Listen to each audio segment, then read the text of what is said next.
Hello students, welcome to online classes of CAT जी। Students, आज हम लोग शुरू करने जा रहे हैं टॉपिक रिएक्शन मैकेनिज्म, और ये ऑर्गेनिक केमिस्ट्री का one of the most important topics है। ठीक है, तो शुरुआत की जाए रिएक्शन मैकेनिज्म की। सबसे पहले रिएक्शन मैकेनिज्म होता क्या है? So reaction mechanism is the description of step by step change in the energy of species when reactant is converted into the product। तो रिएक्टेंट जैसे जैसे प्रोडक्ट में कन्वर्ट होता है, हर एक स्पीशीज जो बनेगी उसका एनर्जी का प्रोफाइल ही रिएक्शन मैकेनिज्म है। देखा जाए, हम लोग किसी भी रिएक्शन में कुछ इंपॉर्टेंट पॉइंट्स जानने में इंटरेस्टेड होते हैं, और उनमें एक इंपॉर्टेंट चीज है एनर्जी। एनर्जी का क्या मतलब है? Energy can be described as enthalpy.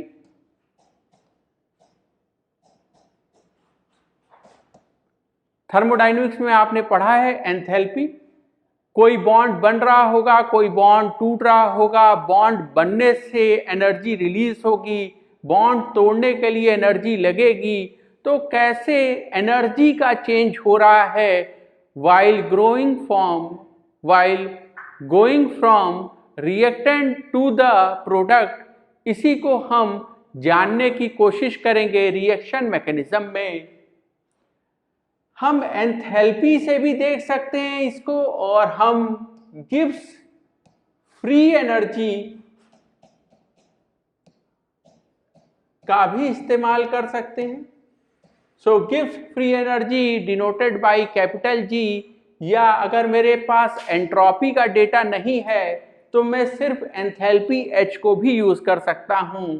और आपको पता है थर्मोडायनेमिक्स का equation delta G is equal to delta H minus T delta S. ठीक है, जब तक एंट्रोपी का चेंज बहुत बड़ा नहीं होगा तब तक हम लोग इस डेल्टा एस के फैक्टर को नेग्लेक्ट करते रहेंगे। ठीक है, क्यों नेग्लेक्ट करेंगे? इसकी एक वजह यह भी है कि एंथैल्पी को नापना आसान है, जबकि एंट्रोपी चेंज को कैप्चर कर पाना एक्सपेरिमेंटली एक कठिन काम है। यही वजह है कि जब तक हम लोग इस पार्ट को नेग्लेक्ट कर सकते हैं, हम लोग नेग्लेक्ट करते रहेंगे, and we will keep on saying that delta G is approximately same as delta H। ठीक है, this will not be always true, but जहां तक हो सके हम लोग देखेंगे डेल्टा G की जगह डेल्टा H से काम चल जाए तो अच्छा है, क्योंकि डेल्टा S एंट्रोपी का चेंज कैप्चर करना कठिन काम है। आगे देखा जाए, हम लोग किन चीजों में कोई भी रिएक्शन पढ़ते समय इंटरेस्टेड होंगे। So important points about the reaction. Let us say एक मैंने रिएक्शन लिया, A B plus C gives A C plus B. ये एक मेरा रिएक्शन है। अब यहां मैं किन बातों में इंटरेस्टेड हूँगा?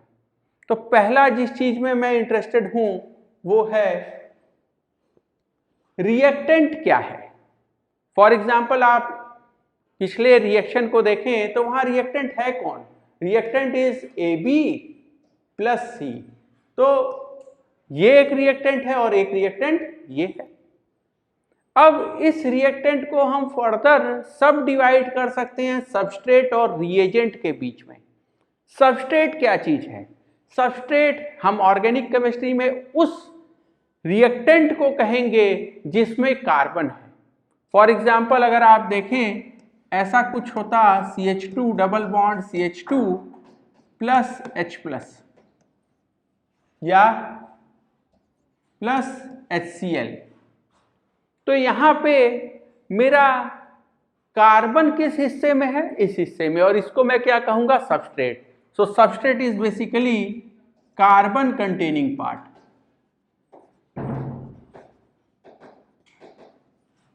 और रिएजेंट क्या है? तो सबस्ट्रेट को छोड़ के जो भी चीज है उसको मैं रिएजेंट कहूंगा। क्या हो अगर दोनों हिस्सों में दोनों रिएक्टेंट्स में, इसमें भी और इसमें भी, दोनों में कार्बन प्रेजेंट हो तब क्या होगा? तो जवाब है ऐसे केस में सबस्ट्रेट और रिएजेंट के बीच का डिफरेंशिएशन आर्बिट्री है। जिस चीज को भी आप स्टडी कर रहे हो उसको आप सबस्ट्रेट कह लेना, और जो भी आपने एक्सटर्नल केमिकल यूज किया है सबस्ट्रेट को स्टडी करने के लिए उसको रिएजेंट कह लेना। लेकिन ऐसा डिफरेंशिएशन आर्बिट्री होगा। अगला, किसी भी रिएक्शन में हम किस बात में इंटरेस्टेड हैं कि प्रोडक्ट क्या बनेगा। ठीक है, पिछला रिएक्शन जो हमने लिया उसमें प्रोडक्ट मैंने क्या बनाया था, तो it was AB plus C gives AC plus B। तो ये हिस्सा रिएक्टेंट है, तो ये हिस्सा प्रोडक्ट है। तो प्रोडक्ट यहां पे क्या है, AC और B यहां पे प्रोडक्ट हो गया। अगला चीज हम जिसमें इंटरेस्टेड हैं वो है रिएक्टेंट से प्रोडक्ट बनने में कुल कितने स्टेप लगे। ठीक है, नॉर्मली कोई भी रिएक्शन या तो सिंगल स्टेप हो सकता है या वो मल्टीपल स्टेप हो सकता है। ठीक है, अगर कोई रिएक्शन सिंगल स्टेप है या एलिमेंट्री रिएक्शन है तो उसमें AB और C रिएक्टेंट मिलके डायरेक्टली प्रोडक्ट बना देंगे थ्रू ए ट्रांजिशन स्टेट। और अगर ये एक कॉम्प्लेक्स रिएक्शन है तो इसमें अगर n स्टेप हैं तो बहुत सारे इसमें से ट्रांजिशन स्टेट और बहुत सारे इंटरमीडिएट्स बनेंगे। ठीक है, तो अगली मेरी चिंता किस बात की होगी कि ऐसा सिंगल स्टेप रिएक्शन और मल्टीपल स्टेप रिएक्शन का एनर्जी डायग्राम कैसा दिखेगा। अगर मेरे पास सिंगल स्टेप रिएक्शन है, यहां देखिए एनर्जी डायग्राम का मतलब मैंने y एक्सिस पे क्या लिया है, एनर्जी। ये एनर्जी मैं रिप्रेजेंट कर सकता हूं गिब्स फ्री एनर्जी से। अगर मेरे पास एंट्रोपी का डेटा नहीं है तो मैं सिर्फ एंथैल्पी को भी प्लॉट कर सकता हूं, प्रोवाइडेड एंट्रोपी चेंज रिएक्शन में बहुत ज्यादा न हो। दूसरी तरफ क्या है, एक्स एक्सिस पे रिएक्शन कोऑर्डिनेट। रिएक्शन कोऑर्डिनेट यानी कोई भी रिएक्शन की शुरुआत में आपके पास रिएक्टेंट होगा, ठीक है, और अंत में क्या होगा, प्रोडक्ट। अगर ये एक सिंगल स्टेप रिएक्शन है तो ये रिएक्शन हो सकता है ऐसा कुछ, जहां से शुरुआत हुई ये चीज क्या होगी, दिस इज रिएक्टेंट R, और जहां पे ये रिएक्शन एंड होगा that will be product P। ठीक है, अब अगर ये एक सिंगल स्टेप रिएक्शन है यानी एक ही स्टेप में ये पूरा रिएक्शन हो गया तो यहां पे एक एनर्जी का पीक मुझे मिलेगा। ये जो पीक है this is called as transition state. ठीक है, मल्टीपल स्टेप्स पे भी हो सकता है। लेट अस से हम एक n स्टेप रिएक्शन की बात करें तो उसमें कैसे होगा, उसमें ऐसा कुछ हो सकता है।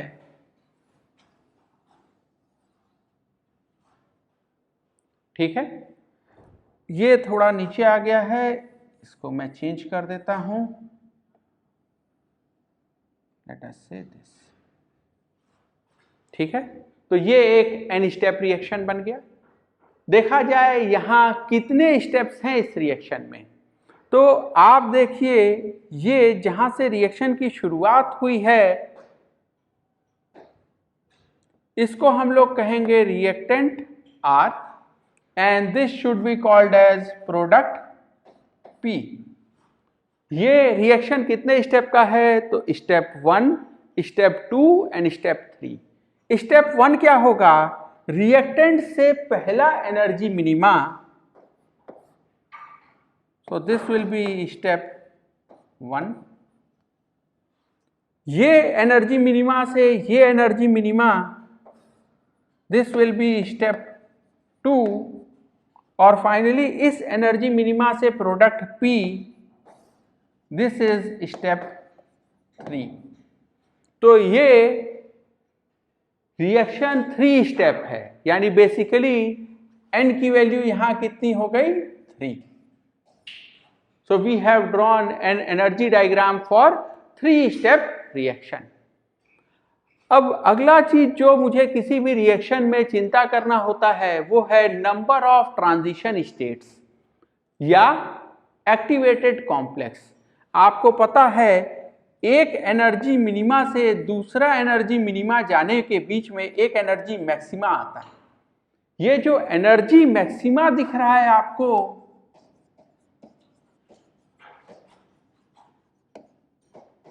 यही कहलाता है transition state.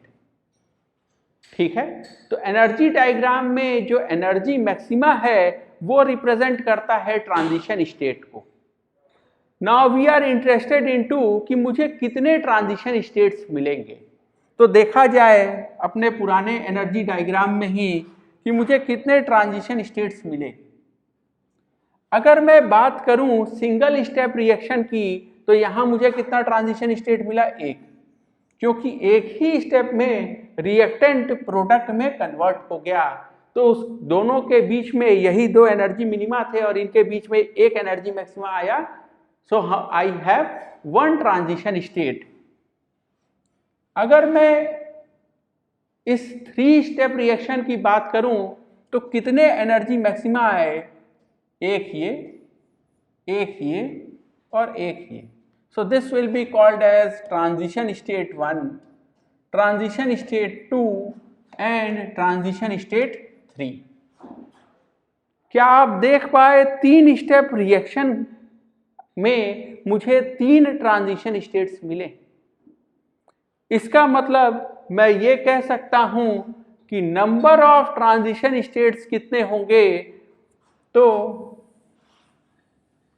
This will B equal to n in a n step reaction. तो रिएक्शन में जितने स्टेप होंगे उतने मुझे ट्रांजिशन स्टेट्स मिलेंगे।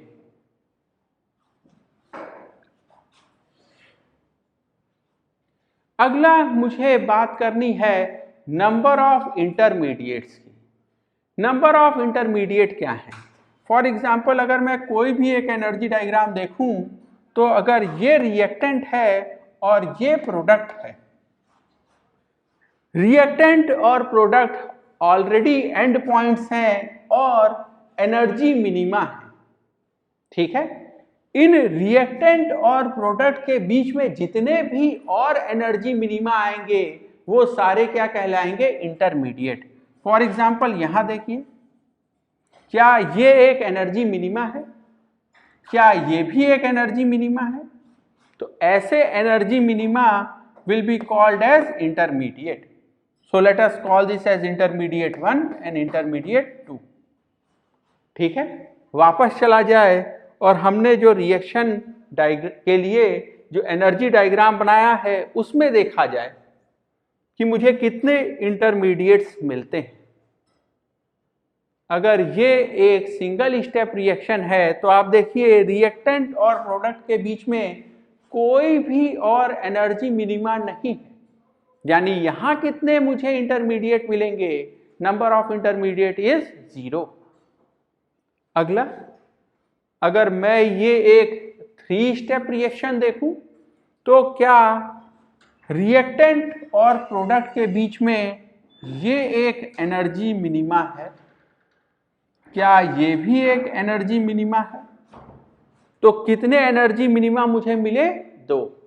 सो this will B intermediate 1 and this will B intermediate 2। क्या यहां से मैं इस बात को जनरलाइज कर सकता हूं कि एक स्टेप रिएक्शन में मुझे कोई इंटरमीडिएट नहीं मिला, 3 स्टेप रिएक्शन में मुझे 2 इंटरमीडिएट मिला, यानी कि I will have n-1 intermediate,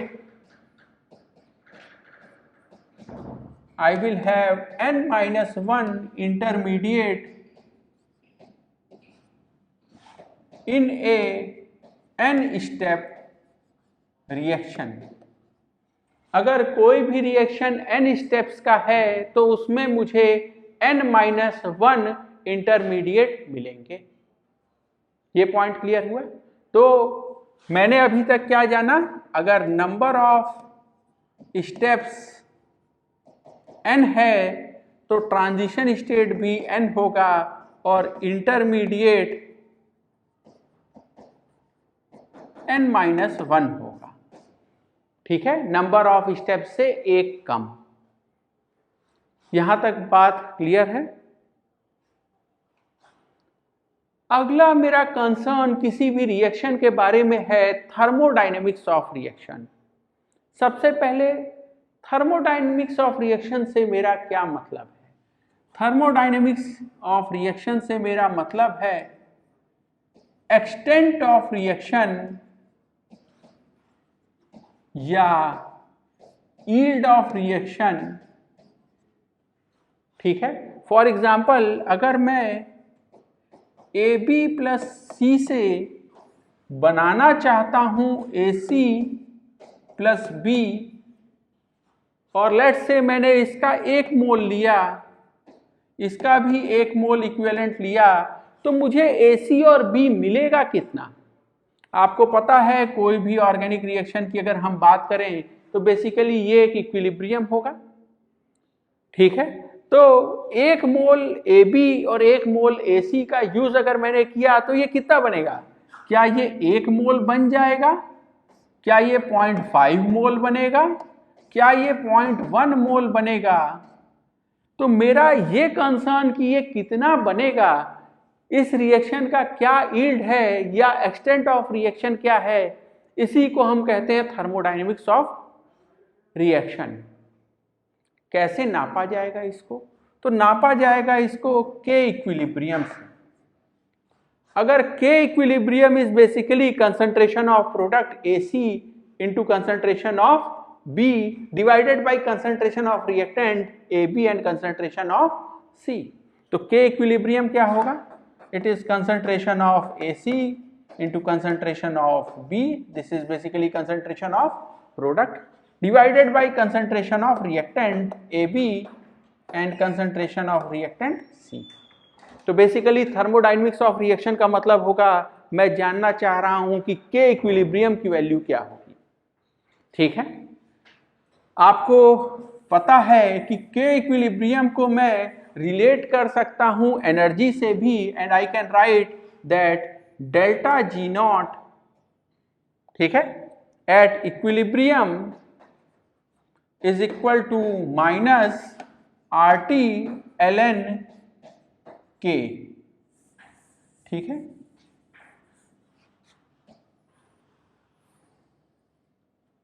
तो मैं इस इक्वेशन का यूज भी कर सकता हूं अगर मुझे K इक्विलिब्रियम की वैल्यू पता करनी है एट गिवन टेम्परेचर T और मुझे डेल्टा G नॉट की वैल्यू पता हो, तो मैं इस रिलेशन का यूज करूंगा और K इक्विलिब्रियम की वैल्यू कैलकुलेट कर लूंगा। ठीक है, तो हम लोग इस रिलेशन का यूज करना सीखते हैं एक क्वेश्चन के थ्रू।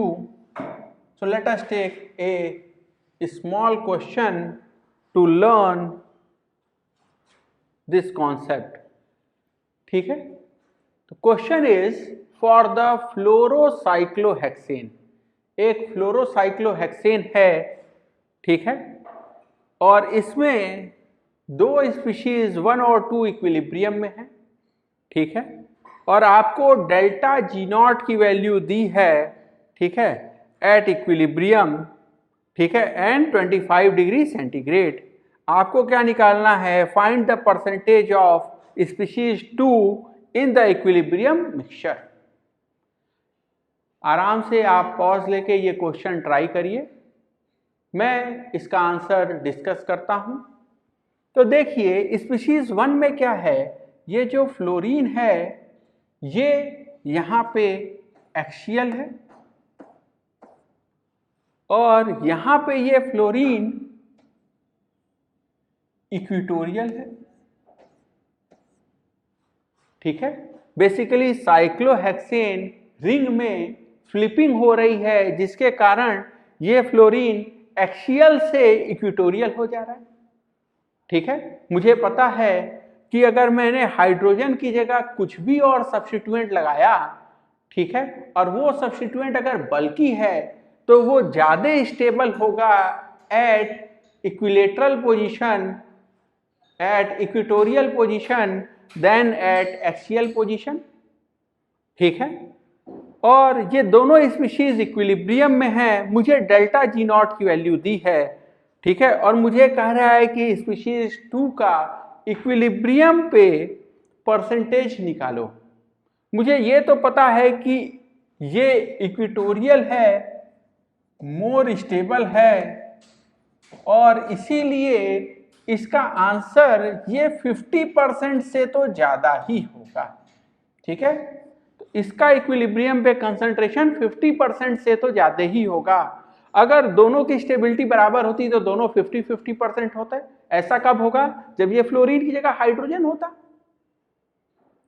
ठीक है। मैंने हाइड्रोजन से बल्कि कुछ भी लगाया तो वो ज्यादा स्टेबल कहाँ होगा? इक्वेटोरियल पोजीशन पे।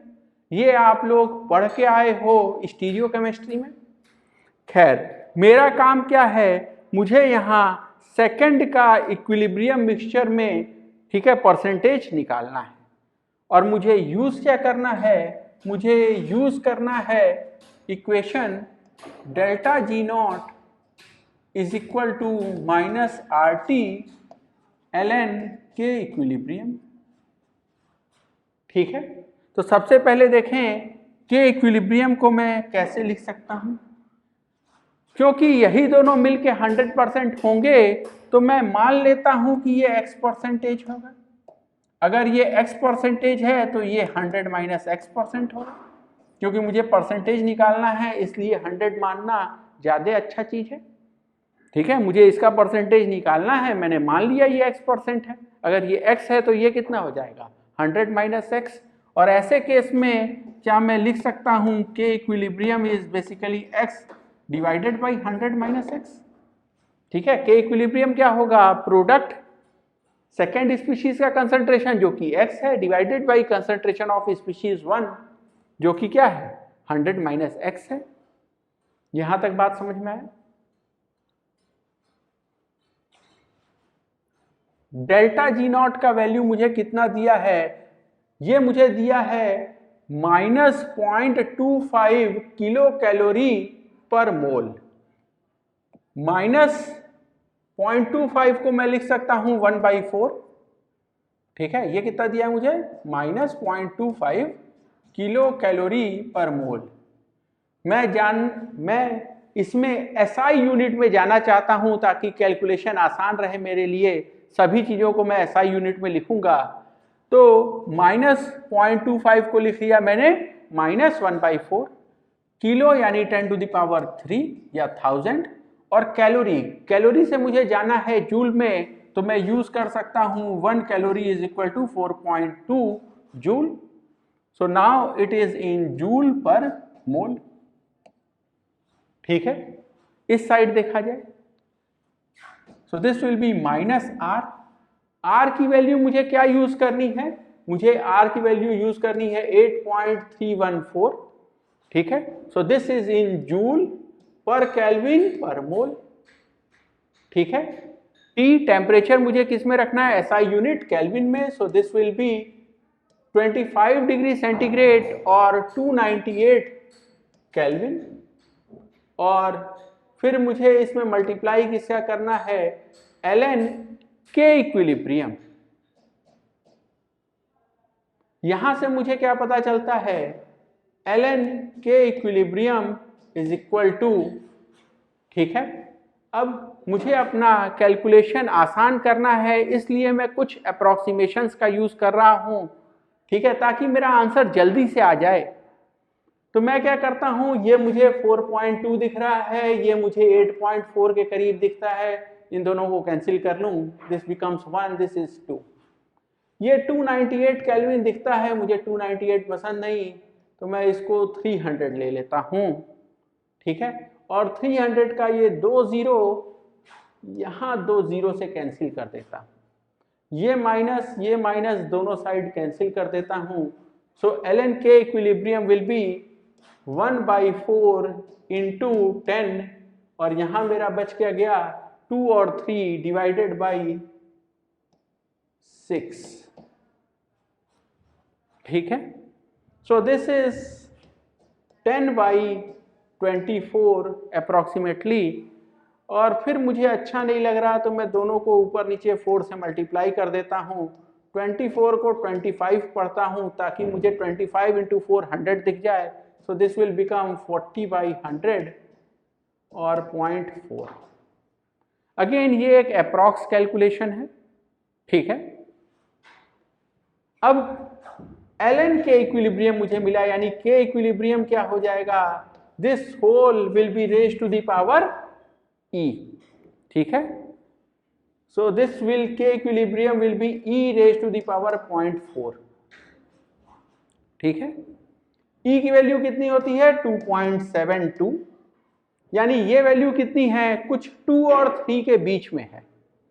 0.4 अगेन मुझे बहुत अच्छा नहीं लग रहा, ठीक है, तो मैं इसको पढ़ता हूं 0.5 और आप देखेंगे कि ये क्या है, बेसिकली अंडर रूट में ले रहा हूं e का। 0.5 का मतलब क्या है 1/2, यानी बेसिकली मैं क्या कह रहा हूं, अंडर रूट ऑफ e, ठीक है। And this value should come, e की वैल्यू 2 और 3 के बीच में है, यानी रूट e की वैल्यू रूट 2 और रूट 3 के बीच में आनी चाहिए, 1.414 और 1.732 के बीच में आनी चाहिए, ठीक है। तो मैंने अंदाजा लगा लिया कि ये 1.414 से लेके 1.732 के बीच में ही कहीं आएगी या इसके करीब आएगी। अगर आप लॉग टेबल के मदद से, ठीक है, अगर आप लॉग टेबल के मदद से इसको सॉल्व करेंगे, एंटी लॉग लेंगे, तो आपको सही आंसर मिलेगा, K equilibrium will come out to be 1.5, और इतने के करीब ही मैंने भी अंदाजा लगाया था। तो अगर के इक्विलिब्रियम 1.5 है, इसका मतलब के इक्विलिब्रियम था क्या, x divided by 100 minus x। यहां से आप इसको सॉल्व करेंगे तो x will come out to be 60, ठीक है। ध्यान से देखिए, x अगर 60 है तो 100 माइनस x कितना है 40, दिस इज 3/2 और 1.5, यानी आपको क्या पता चला यहां से कि इक्विलिब्रियम में ये चीज कितनी है 60% और ये चीज कितनी है 40%। और यही मेरा शुरू में अंदाजा भी था कि स्पीशीज 2 जो कि ज्यादा स्टेबल है और इसीलिए 50% से ज्यादा होगी, 50% से ये ज्यादा है, 60% है। तो इंपॉर्टेंट ये है कि कोई भी क्वेश्चन जब हम लगा रहे हैं उसके पहले हमें थोड़ा अंदाजा हो कि आंसर कितने के करीब आएगा, ठीक है।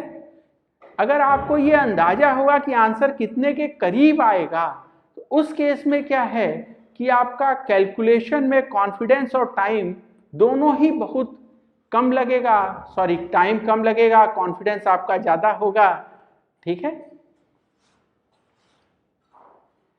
खैर, हम लोग बात कर चुके थे थर्मोडायनेमिक्स ऑफ रिएक्शन की, अगली हमें चर्चा करनी है काइनेटिक्स ऑफ रिएक्शन की।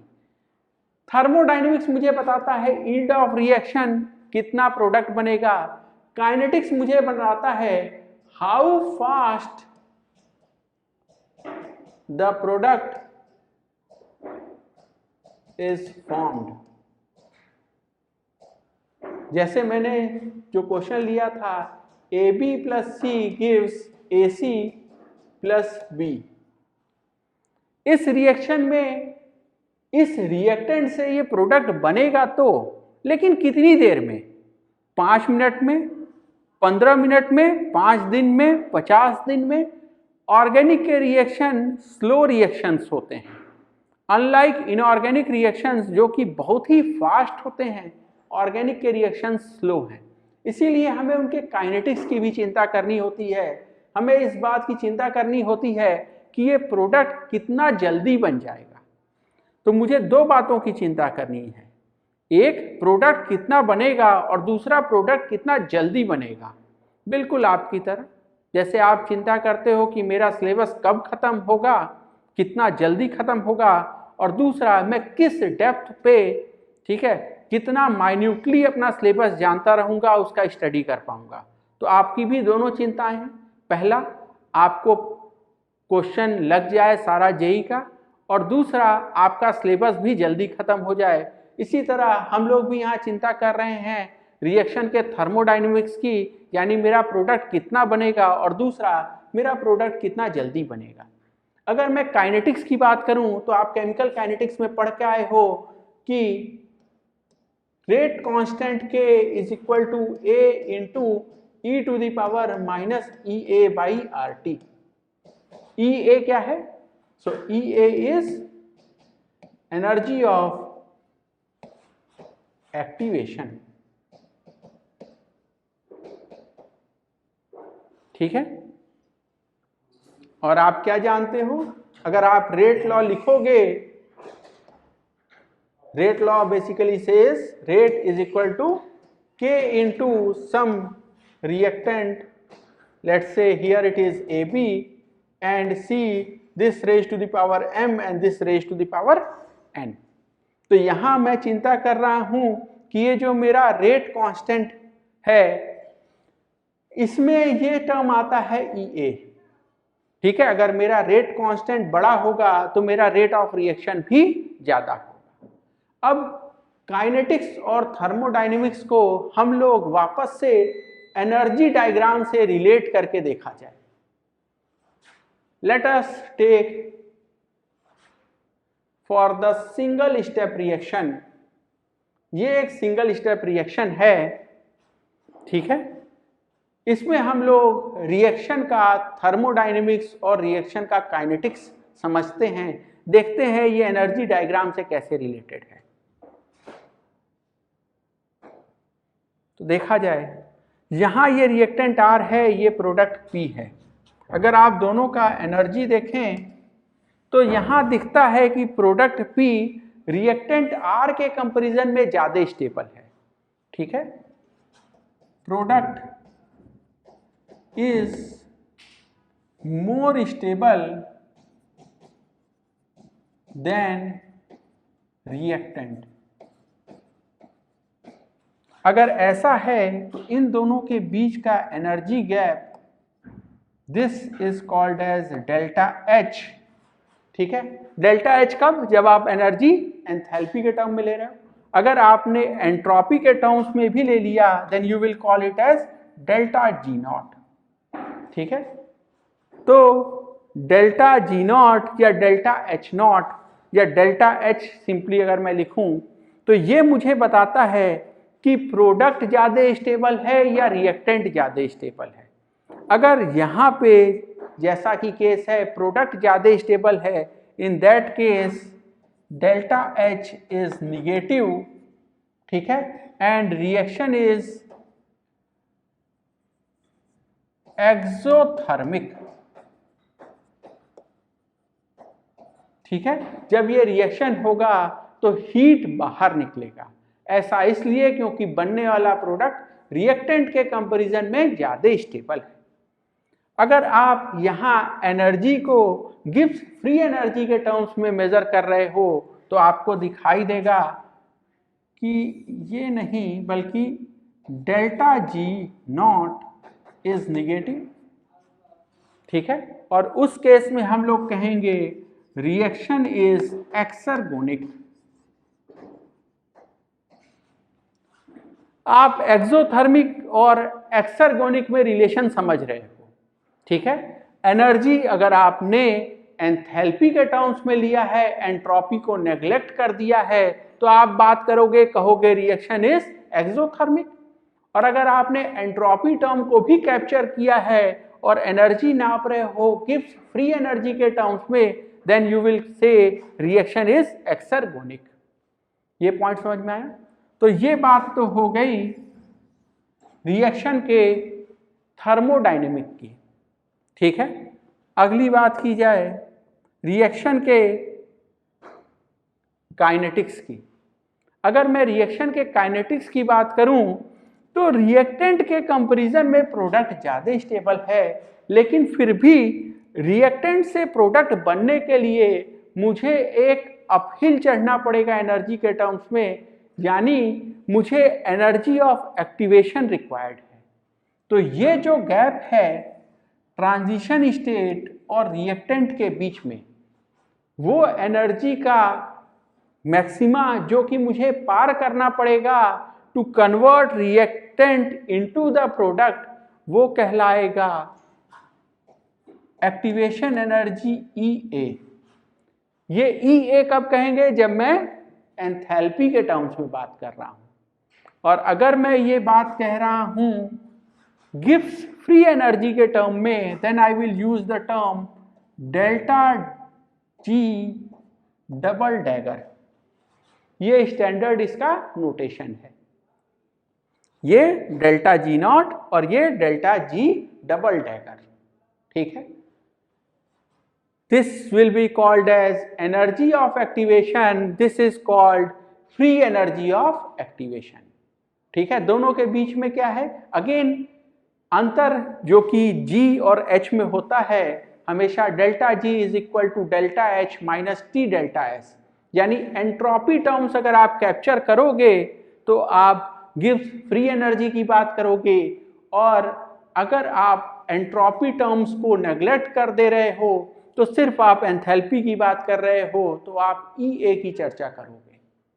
ठीक है, फिर से बात की जाए, अगर ये गैप बड़ा है, ठीक है, अगर ये गैप बड़ा है तो रिएक्टेंट प्रोडक्ट में जल्दी कन्वर्ट नहीं हो पाएगा।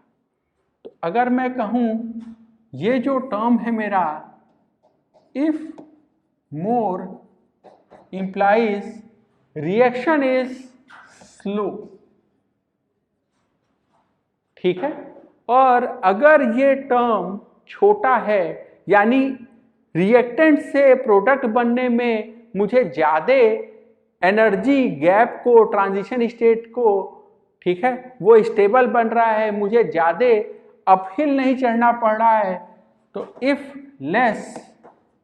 लेस क्या होगा, ये टर्म, ये जो एनर्जी गैप है अगर ये कम है इसका मतलब होगा रिएक्शन इज फास्ट। ठीक है, तो ये हमने चर्चा कर ली इन सिंगल स्टेप रिएक्शन। अगर मल्टीपल स्टेप रिएक्शन हो तब क्या होगा? मल्टीपल स्टेप रिएक्शन में सबसे पहले मुझे अगर थर्मोडायनेमिक्स की बात करनी है तो थर्मोडायनेमिक्स की अगर बात करनी है, देखा जाए यहां आप देखिए पहले स्टेप को, पहले स्टेप में क्या आपको दिखता है कि इंटरमीडिएट I1 की एनर्जी रिएक्टेंट के कंपैरिजन में ज्यादा है। ठीक है, तो यहां से मुझे क्या पता चला कि ये जो स्टेप 1 है दिस इज एंडोथर्मिक। ठीक है, अगर आप H की बात करें और अगर आप G की बात कर रहे हैं then you will write this as endergonic. ठीक है, अगर आप स्टेप 2 को देखें, इंटरमीडिएट 1 और 2 में ऐसा दिखता है कि 2 ज्यादा स्टेबल है, यानी ये सेकेंड स्टेप जो है ये कैसा हो जाएगा, एक्सोथर्मिक। ध्यान दीजिएगा, सेकेंड स्टेप का रिएक्टेंट कौन है, इंटरमीडिएट 1, सेकेंड स्टेप का प्रोडक्ट कौन है, इंटरमीडिएट 2। तो अगर हम सेकेंड स्टेप से पूछें कि भाई तुम क्या करते हो, तो वो कहेगा मैं इंटरमीडिएट 1 को कन्वर्ट कर देता हूं इंटरमीडिएट 2 में। ठीक है, तो स्टेप 1 जो है उसका रिएक्टेंट है R, स्टेप 2 उसका रिएक्टेंट है I1, स्टेप 3 उसका रिएक्टेंट है I2। प्रोडक्ट की मैं बात करूं हर एक स्टेप वाइज, तो स्टेप 1 का प्रोडक्ट है I1, स्टेप 2 का प्रोडक्ट है I2 और स्टेप 3 का प्रोडक्ट है P। ये पॉइंट क्लियर हुआ? तो यहां अगर मैं सेकेंड स्टेप को देखूं तो ये एक्सोथर्मिक है। स्टेप 3 को अगर आप देखें, इंटरमीडिएट 2 और प्रोडक्ट का एनर्जी अगर आप कंपेयर करें तो आपको दिखाई देगा कि प्रोडक्ट इज मोर स्टेबल। ठीक है, यानी ये स्टेप भी कैसा है, this step is also exothermic.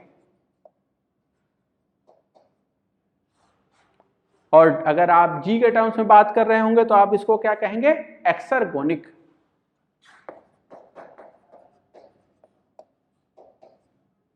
ठीक है, तो ये तो हो गई स्टेप वाइज इस एन स्टेप रिएक्शन की चर्चा। अगर मैं ओवरऑल रिएक्शन की बात करूं तो ओवरऑल अगर मैं रिएक्शन की बात करूंगा तो मुझे R और P का एनर्जी कंपेयर करना होगा। ठीक है,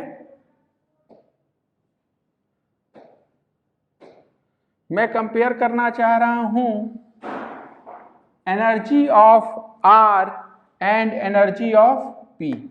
तो ओवरऑल रिएक्शन की अगर मैं बात करूं तो ओवरऑल रिएक्शन भी कैसा दिखता है?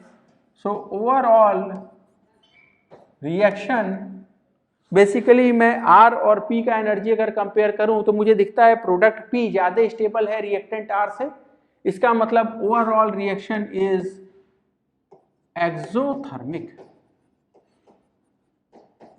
ठीक है, तो ये चर्चा हो गई पूरी की पूरी इन टर्म्स ऑफ थर्मोडायनेमिक्स। अब मैं चर्चा करूं रिएक्शन के काइनेटिक्स की। तो ये रिएक्शन में 3 स्टेप हैं।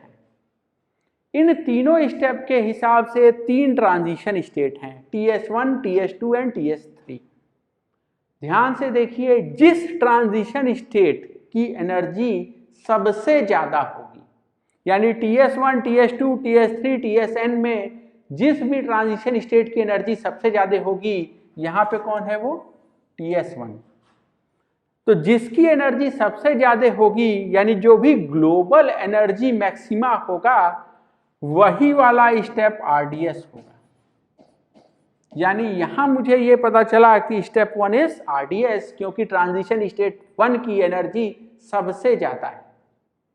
ठीक है, अब देखिए, ये पर्टिकुलर स्टेप होने के लिए मुझे क्या चाहिए? मुझे एक्टिवेशन एनर्जी इतनी चाहिए। ये स्टेप होने के लिए एक्टिवेशन एनर्जी इतनी चाहिए, और ये स्टेप के लिए मुझे एक्टिवेशन एनर्जी इतनी चाहिए। यानी यहां पे मैं कह सकता हूं कि यही स्लोएस्ट स्टेप है, ये स्टेप स्लोएस्ट है। ठीक है, और इसीलिए ये स्टेप क्या है? रिएक्शन का RDS है। यही रेट डिटरमाइनिंग स्टेप है।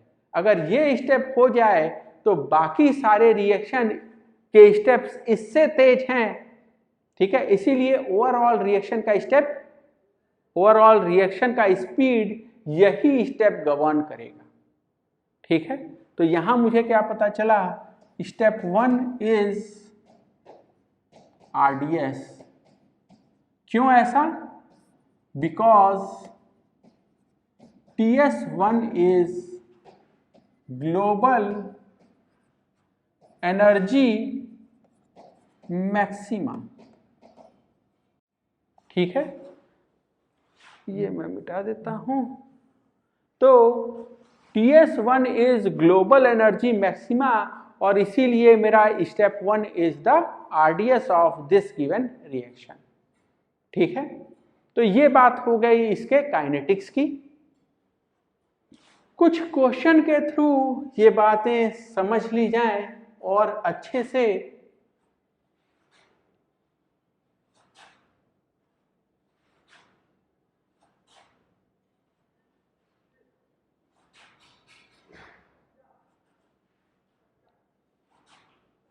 ये क्वेश्चन हम लोग ऑलरेडी देख चुके हैं।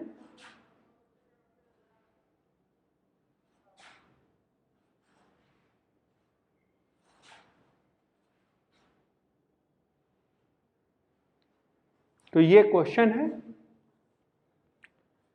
For the given energy diagrams, यानी आपको ABCD 4 एनर्जी डायग्राम्स या 4 रिएक्शंस आपको दिए गए हैं। आप इन रिएक्शंस को देखिए। ठीक है, और इन क्वेश्चंस को अटेम्प्ट करिए। आप यहाँ पे वीडियो पॉज कर सकते हैं, आराम से इन क्वेश्चंस को अटेम्प्ट कर लीजिए, फिर आगे प्ले करिएगा। Meanwhile I will start with the discussion.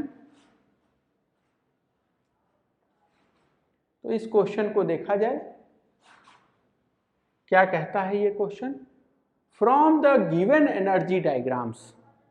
ठीक है, तो मुझे 4 एनर्जी डायग्राम्स दिया हुआ है। इन एनर्जी डायग्राम्स को मैं देखूं। ठीक है, A, B, C और D, और मुझे क्वेश्चन का पहला पार्ट कहता है mark the reactant R and product P।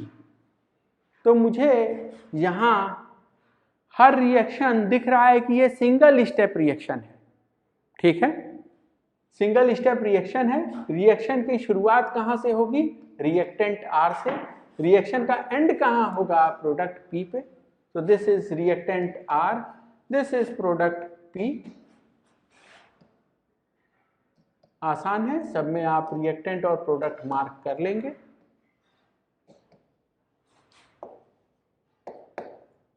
ठीक है, तो किसी भी एनर्जी डायग्राम का, ठीक है, स्टार्टिंग पॉइंट क्या होगा, रिएक्टेंट, और एंड पॉइंट क्या होगा, प्रोडक्ट। यहां तक कोई परेशानी? तो मैंने रिएक्टेंट और प्रोडक्ट मार्क कर लिया। अगला मुझे कह रहा है कि ट्रांजिशन स्टेट और इंटरमीडिएट्स को भी मार्क करिए, क्योंकि एक ही स्टेप का रिएक्शन है, यानी I will have one transition state, it is one step reaction. इसका मतलब मेरे पास एक ट्रांजिशन स्टेट होगा एंड नो इंटरमीडिएट। इंटरमीडिएट तो होगा ही नहीं, तो मार्क क्या करना है, ठीक है, यानी कि मुझे क्या मार्क करना है, सिर्फ और सिर्फ ट्रांजिशन स्टेट मुझे मार्क करना है। देखा जाए ट्रांजिशन स्टेट होता क्या है, एनर्जी मैक्सिमा जो है वही ट्रांजिशन स्टेट है। ये एनर्जी मैक्सिमा मुझे दिखा, मैंने इसको ट्रांजिशन स्टेट कह दिया। ये energy maxima transition state mark कर दिया, ये भी एनर्जी मैक्सिमा, इसको भी ट्रांजिशन स्टेट और इसको भी ट्रांजिशन स्टेट। ये पॉइंट क्लियर हुआ, ठीक है। और इंटरमीडिएट होगा ही नहीं क्योंकि सिंगल स्टेप रिएक्शन है। रिएक्टेंट और प्रोडक्ट के बीच में एनर्जी मिनिमा जो होता है वो इंटरमीडिएट होता है।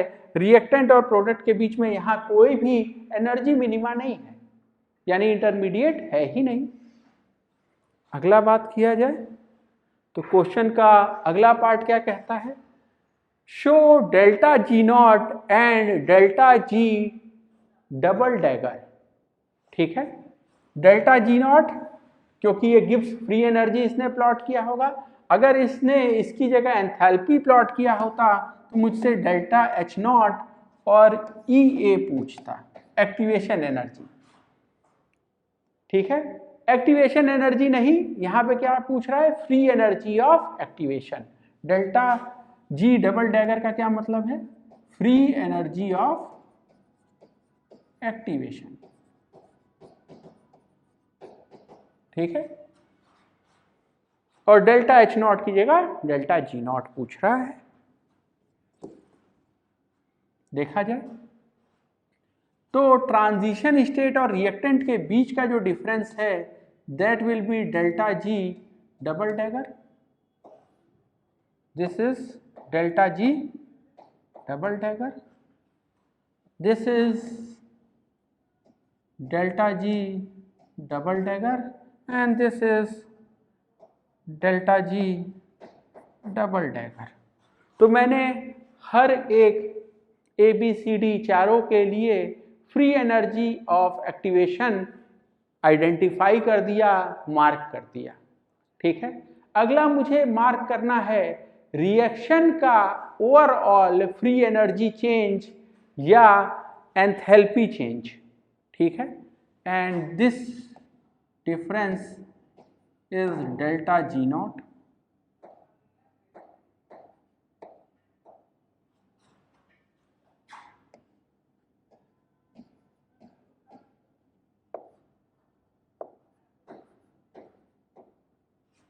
ठीक है, देखा जाए क्वेश्चन का अगला पार्ट क्या पूछ रहा है, it says classify the reaction as endergonic और एक्सरगोनिक। एंडरगोनिक यानी कि मुझे कह रहा है कि डेल्टा जी नॉट इसका पॉजिटिव होना चाहिए, यानी कि प्रोडक्ट जो है वो रिएक्टेंट के कंपैरिजन में अनस्टेबल हो। ठीक है, एंडरगोनिक का मतलब क्या है, डेल्टा जी नॉट पॉजिटिव, या इसका मतलब है कि जो मेरा रिएक्टेंट है वो स्टेबल और प्रोडक्ट उसके कंपैरिजन में अनस्टेबल। ठीक है, एक्सरगोनिक मतलब क्या होगा, इसका मतलब होगा मेरा डेल्टा जी नॉट निगेटिव हो, यानी कि प्रोडक्ट स्टेबल हो with respect to reactant R. ठीक है, रिएक्टेंट अनस्टेबल या उसकी एनर्जी ज्यादा और प्रोडक्ट स्टेबल और उसकी एनर्जी कम। देखा जाए यहां देखिए प्रोडक्ट अनस्टेबल है, delta G naught is positive, reaction is endergonic. ठीक है, यहां पे भी प्रोडक्ट अनस्टेबल है विथ रेस्पेक्ट टू रिएक्टेंट। ठीक है, यानी delta G naught is positive, reaction is endergonic. जबकि यहां पे प्रोडक्ट स्टेबल है, यहां भी प्रोडक्ट स्टेबल है, delta G naught is negative,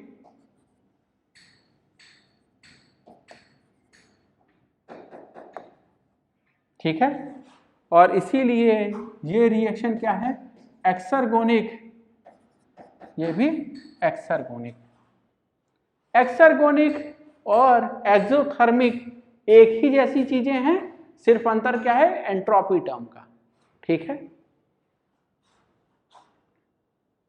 अगला ये हमसे क्या पूछ रहा है कि कौन सा रिएक्शन फास्ट होगा और कौन सा रिएक्शन स्लो होगा। रिएक्शन फास्ट कब होगा, रिएक्शन फास्ट तब होगा जब रिएक्टेंट से ट्रांजिशन स्टेट के बीच का डिफरेंस कम हो। ये डिफरेंस अगर कम है इसका मतलब रिएक्शन फास्ट है, अगर ये रिएक्शन, ये जो डिफरेंस है ये ज्यादा है इसका मतलब रिएक्शन स्लो है। यहां डेल्टा जी नॉट ये लेस है, इसका मतलब रिएक्शन क्या है, फास्ट।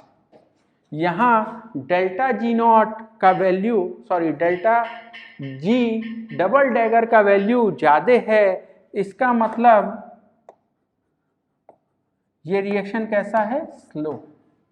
सिमिलरली यहां डेल्टा जी डबल डैगर या फ्री एनर्जी ऑफ एक्टिवेशन ज्यादा है और इसीलिए ये रिएक्शन स्लो है। यहां फ्री एनर्जी ऑफ एक्टिवेशन कम है और इसीलिए ये रिएक्शन फास्ट है।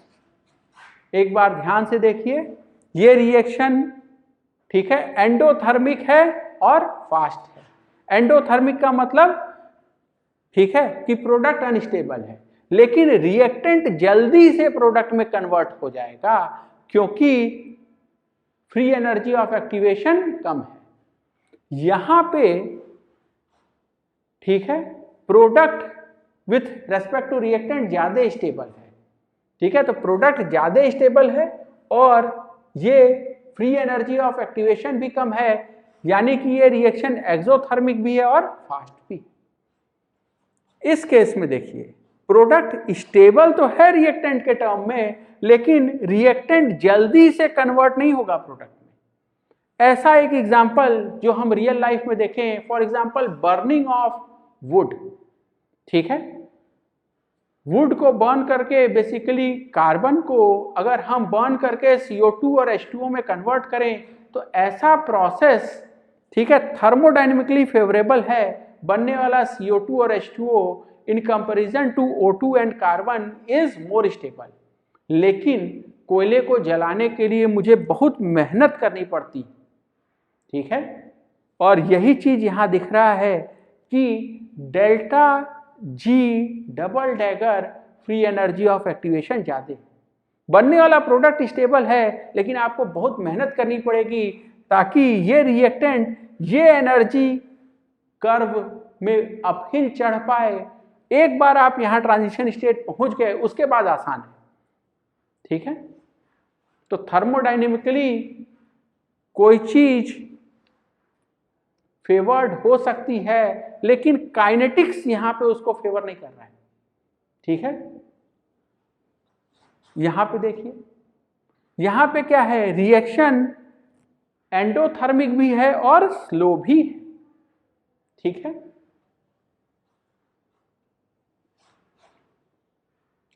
एक और क्वेश्चन के थ्रू हम लोग ये बात समझने की कोशिश किया जाए।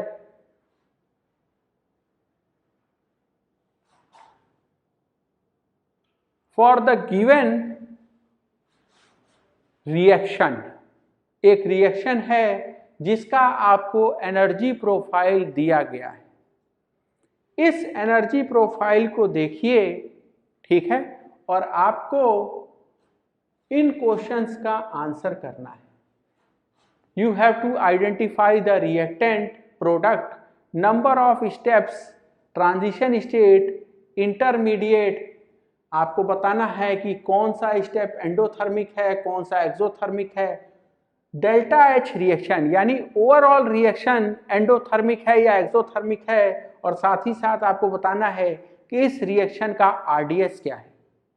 आराम से आप पॉज लेके इस क्वेश्चन को अटेम्प्ट करिए, मैं आपको आंसर बताता हूं।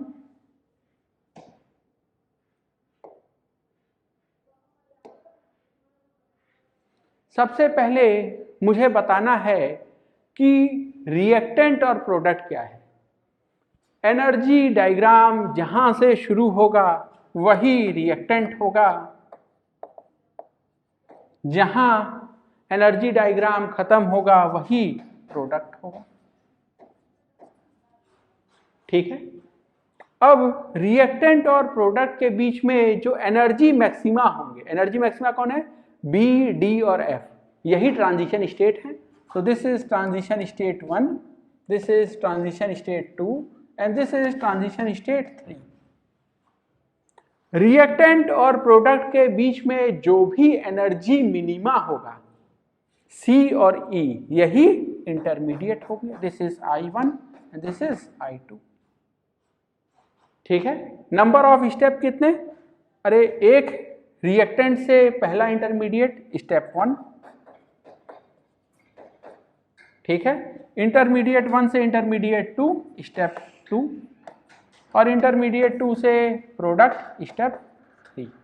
तो 3 स्टेप का रिएक्शन है, 3 स्टेप का रिएक्शन है, इसीलिए 3 ट्रांजिशन स्टेट हैं और इसीलिए 3 से कम 2 इंटरमीडिएट हैं। ये पॉइंट समझ में आया?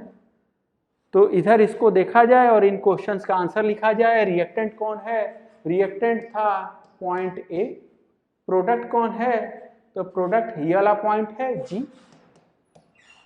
नंबर ऑफ स्टेप्स कितने हैं, नंबर ऑफ स्टेप हैं 3। ट्रांजिशन स्टेट कौन से हैं, ट्रांजिशन स्टेट 3 है, transition state 1, transition state 2 and 3। उनका नाम क्या है, बी, डी और एफ, बी, डी और एफ। ठीक है, इंटरमीडिएट, तो ट्रांजिशन स्टेट कितने हैं, 3 ट्रांजिशन स्टेट हैं, 2 इंटरमीडिएट हैं।